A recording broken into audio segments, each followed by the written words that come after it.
ಪ್ರೇರೆ ದೇವರು ಒಳ್ಳೆಯವರು, ಒಳ್ಳೆಯದನ್ನೇ ಮಾಡುವವರಾಗಿದ್ದಾರೆ. ಪವಿತ್ರಾತ್ಮನ ಬಲದ ಮೂಲಕ ಜಯವನ್ನು ಹೊಂದಲು ಸಾಧ್ಯವಿದೆ ಪ್ರಿಯರೇ. 1 ಯೋಹಾನ 1ನೇ ಅಧ್ಯಾಯ 5 ನಾವು ನೋಡೋದಾದರೆ ಅಲ್ಲಿ ದೇವರು ಹೇಳ್ತಾರೆ, ದೇವರು ಬೆಳಕಾಗಿದ್ದಾರೆ ಮತ್ತು ಪ್ರೀತಿ ಸ್ವರೂಪಿಯಾಗಿದ್ದಾರೆ. ಯೇಸು ಕ್ರಿಸ್ತನು ನಮಗೆ ಬೆಳಕಾಗಿದ್ದಾರೆ. ಅದರ ಜೊತೆಗೆ ಅವರು ಪ್ರೀತಿಯನ್ನು ಹಂಚುವಂತಹ ಕರುಣಾಮಯಿ ಪ್ರೀತಿ ಸ್ವರೂಪಿಯಾಗಿದ್ದಾರೆ. ಈ ಅಗಮ್ಯವಾದಂಥ ಬೆಳಕಿನಲ್ಲಿ ನಾವು ಪ್ರವೇಶ ಮಾಡಬೇಕಂತಂದರೆ ಅದು ದೇವರ ಕೃಪೆ. ಅದಕ್ಕೆ ನಾವು ನೋಡ್ತೇವೆ 1 ತಿಮೋತಿ 6ನೇ ಅಧ್ಯಾಯ 16ರಲ್ಲಿ ನಾವು ನೋಡೋದಾದರೆ ಅಲ್ಲಿ ದೇವರು ಹೇಳ್ತಾರೆ, ಆತನೊಬ್ಬನೇ ಅಮರತ್ವ ಉಳ್ಳವನು, ಯಾರೂ ಸಮೀಪಿಸಲಾರದಂತೆ ಬೆಳಕಿನಲ್ಲಿ ವಾಸಿಸತಕ್ಕವನು ಆಗಿದ್ದಾನೆ. ಯಾವ ಮನುಷ್ಯನು ಆತನನ್ನು ಕಾಣಲಿಲ್ಲ,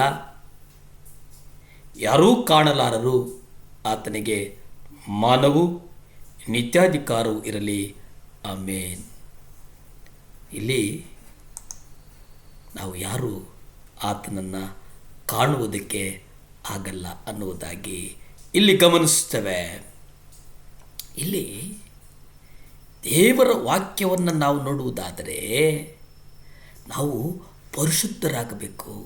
ಪರಿಶುದ್ಧರಾಗುವುದನ್ನು ದೇವರು ಬಯಸಿದ್ದಾನೆ ಎಂಬುದನ್ನು ನಾವು ಗ್ರಹಿಸಬೇಕಾಗಿದೆ ಪ್ರಿಯರೇ. ಒಳ್ಳೆಯದರ ಕೆಟ್ಟದರ ಜ್ಞಾನವನ್ನು ಹುಟ್ಟಿಸುವ ಮರ ಸ್ವತಃ ದೇವರಿಂದ ಸೃಷ್ಟಿಸಲ್ಪಟ್ಟಿತು. ಅದರಲ್ಲಿ ಕೆಟ್ಟತನವಿರಲಿಲ್ಲ. ಅದು ದೇವರು ಬಹು ಒಳ್ಳೆಯದು ಎಂಬುದಾಗಿ ಘೋಷಿಸಿದರು ಎಂಬುದನ್ನು ನಾವು ಆದಿಕಾಂಡ 1ನೇ ಅಧ್ಯಾಯ 31ರಲ್ಲಿ ನಾವು ನೋಡ್ತೇವೆ. ಅಲ್ಲಿ ದೇವರು ಹೇಳ್ತಾರೆ, ದೇವರು ತಾನು ಮಾಡಿದ್ದೆಲ್ಲ ನೋಡಲಾಗಿ ಇಗೋ ಅದು ಬಹಳ ಒಳ್ಳೆಯದಾಗಿತ್ತು. ಹೀಗೆ ಸಾಯಂಕಾಲವು ಪ್ರಾತಃ ಕಾಲವೂ ಆಗಿ 6ನೆಯ ದಿನವಾಯಿತು. ಅದು ಬಹಳ ಒಳ್ಳೆಯದಾಗಿತ್ತು, ಏಕೆಂದರೆ ಅದರ ಆಕರ್ಷಕ ಸೆಳೆತವನ್ನು ವಿರೋಧಿಸುವುದರ ಮೂಲಕ ಆದಾಮನಿಗೆ ಪರಿಶುದ್ಧನಾಗುವ ಒಂದು ಅವಕಾಶ ದೊರಕಿತ್ತು. ಇದು ಬಹಳ ಮುಖ್ಯ. ಸತ್ಯವೇದವನ್ನು ನೀವು ನಾನಾ ವಿಧವಾದಂಥ ಶೋಧನೆಗಳನ್ನು ಎದುರಿಸುವಾಗ ಎಲ್ಲವನ್ನ ಆನಂದಕರವಾಗಿದೆ ಎಂಬುದಾಗಿ ಎಣಿಸಬೇಕಾಗಿದೆ. ಈ ಶೋಧನೆಗಳು ನಮಗೆ ದೇವರ ಪರಿಶುದ್ಧತೆಯಲ್ಲಿ ಪಾಲ್ಗೊಳ್ಳುವುದಕ್ಕೆ ಒಂದು ಅವಕಾಶವನ್ನು ನೀಡುತ್ತವೆ ಅನ್ನುವಂಥದ್ದನ್ನು ನಾವು ಗ್ರಹಿಸಬೇಕಾಗಿದೆ ಪ್ರಿಯರೇ. ಹಾಗೆ ಗ್ರಹಿಸಿದಾಗ ದೇವರ ಕ್ರಿಯೆಗಳನ್ನು ನಾವು ನೋಡ್ತೇವೆ, ದೇವರ ಕಾರ್ಯಗಳನ್ನು ನಾವು ಗಮನಿಸೋದಕ್ಕೆ ಸಾಧ್ಯ ಆಗ್ತದೆ ಅನ್ನುವಂಥದ್ದನ್ನು ನಾವು ಇಲ್ಲಿ ನೆನಪಿನಲ್ಲಿ ಇಟ್ಟುಕೊಳ್ಳಬೇಕಾಗಿದೆ ಪ್ರಿಯರೇ. ಯಾಕೋಬ 1ನೇ ಅಧ್ಯಾಯ 4 ನಾವು ನೋಡುವುದಾದರೆ, ನಾವು ಸಕಲ ಗುಣವಂತರು ಹಾಗೂ ದೋಷಮುಕ್ತರು ಆಗುವಂತೆ ಮಾಡುತ್ತೇವೆ.